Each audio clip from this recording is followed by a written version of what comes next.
आज मोदी सरकार के एक आदेश को लेकर जबरदस्त सियासी हंगामा हुआ।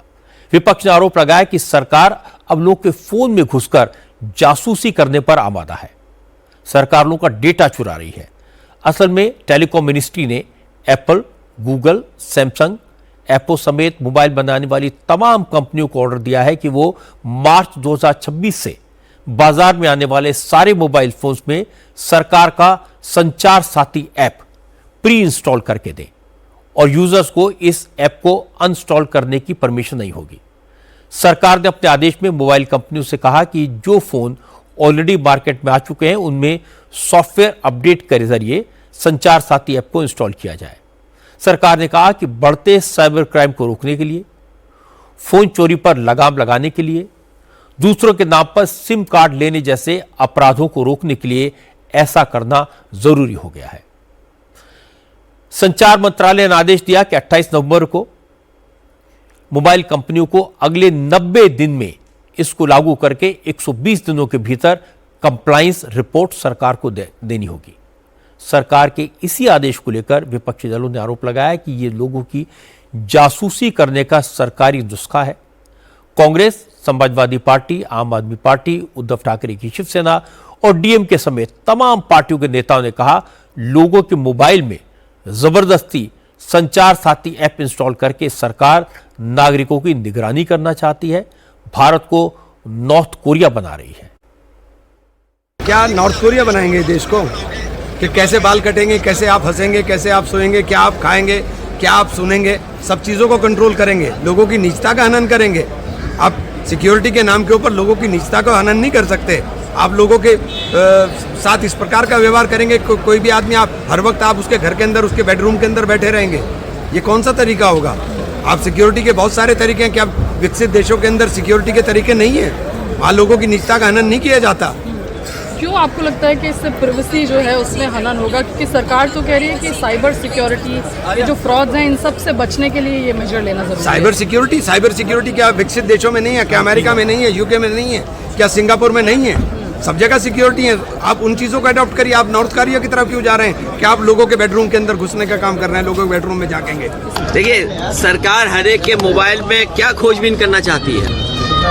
ये जब लोकसभा में ये सरकार उसी तरह बनाना चाहती है। कोरिया में ना वो एक क्या है वहाँ के नॉर्थ कोरिया के वो किंग जोंग, कहीं ऐसा तो नहीं है सरकार किंग जोंग के रास्ते पे चल रही हो? King Jong. विवाद बढ़ने पर संचार मंत्री ज्योतिरादित्य सिंधिया सफाई देने के लिए सामने आए। सिंधिया ने कहा, संचार साथी ऐप लोगों को साइबर क्राइम से, ऑनलाइन डिजिटल ठगी से बचाने के लिए बनाया गया है। इस साल जनवरी में लॉन्च होने के बाद अब तक 50 लाख से ज्यादा लोग इसको डाउनलोड कर चुके हैं। इससे फोन चोरी पर लगाम लगी है, डिजिटल क्राइम करने वालों पर शिकंजा कसा जा रहा है। सिंधिया ने कहा कि यह ऐप लोगों पर थोपा नहीं जा रहा, ऑप्शनल है।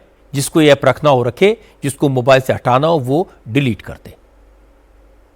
विपक्ष कुर्सी के नीचे, कुर्सी के पीछे, कुर्सी के लिए मुद्दे ढूंढ रहा है।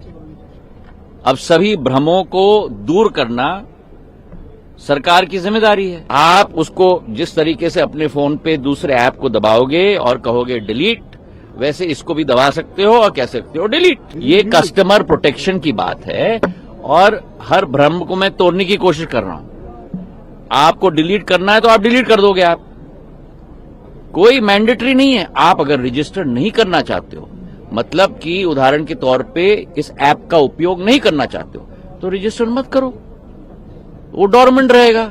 डिलीट करना है तो डिलीट कर लो। पर क्या हो, एक मिनट, पर हर व्यक्ति को देश में नहीं मालूम कि मुझे फ्रॉड से प्रोटेक्ट करने के लिए, मुझे चोरी से प्रोटेक्ट करने के लिए ये ऐप है।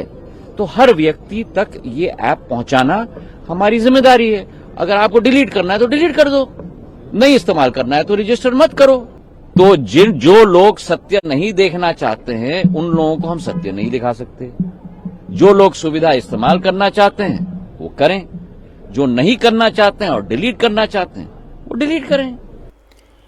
बीजेपी सांसद और बीजेपी के प्रवक्ता संबित पात्रा ने कहा, संचार साथी ऐप की मदद से 1 करोड़ 75 लाख से ज्यादा फर्जी मोबाइल कनेक्शन ट्रेस करके उनको बंद कर दिया गया है।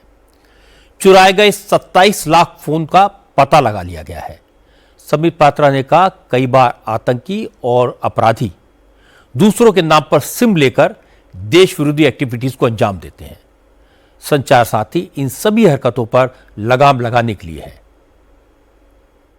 ये जो संचार साथी है, क्या उससे सरकार आपको स्नूप करना चाहती है? आपके पीछे जासूसी करना चाहती है? नहीं, NO, नो, कोई जासूसी सरकार नहीं करना चाहती है। संचार साथी मैसेज नहीं सुन सकती, कॉल नहीं सुन सकती, पर्सनल डाटा ब्रीच नहीं कर सकती है। उसका काम सिक्योरिटी प्रोवाइड करने का है। जो यूजर्स हैं उनको वो सिक्योरिटी प्रोवाइड करेगी। फ्रॉड को रोकने का है। चुराए हुए मोबाइल फोन को ट्रैक करने का है और उसे रोककर उसे अपने मालिक के पास पुनः पहुंचाने का है। अभी सरकार ने स्टेटमेंट जारी किया है। आप इस ऐप को रखना चाहते हैं, स्वागत है। आपको लगता है इस ऐप को रखना नहीं चाहिए, आप डिलीट कर दीजिए। मुझे पता है कौन कौन डिलीट करेंगे।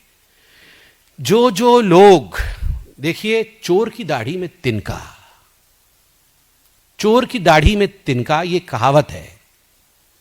तो स्वाभाविक रूप से जिनको वो लगता है कि हमने सारी गड़बड़ियां अपने फोन से की हुई हैं, वो कदाचित संचार ऐप का प्रयोग नहीं करेंगे। ये सही है कि लोकतंत्र में सरकार को किसी का फोन सुनने या किसी के मोबाइल का मैसेज पढ़ने का कोई अधिकार नहीं है, लेकिन इस बात का कोई सबूत नहीं दिया गया है कि संचार साथी किसी तरह की जासूसी करने में सक्षम है। सिर्फ कह देने से कुछ नहीं होता। भारत में करीब 118 करोड़ मोबाइल यूजर्स हैं। जितनी तेजी से मोबाइल यूज करने वाले बढ़े हैं, मोबाइल फोन के जरिए क्राइम करने वालों की तादाद भी बढ़ती गई है। आज ही संचार मंत्री सिंधिया ने साफ किया, ये ऐप कंपलसरी नहीं है, जिसे नहीं चाहिए उसे डिलीट कर सकता है। जो लोग साइबर क्राइम से बचना चाहते हैं उनके लिए ये ऐप जरूरी है। ज्यादातर केसेस में क्रिमिनल को ट्रेस करना मुश्किल होता है, लेकिन संचार साथी ऐप ऐसे केसेस में क्रिमिनल तक फास्ट ट्रैक से पहुंचने में मदद करेगा।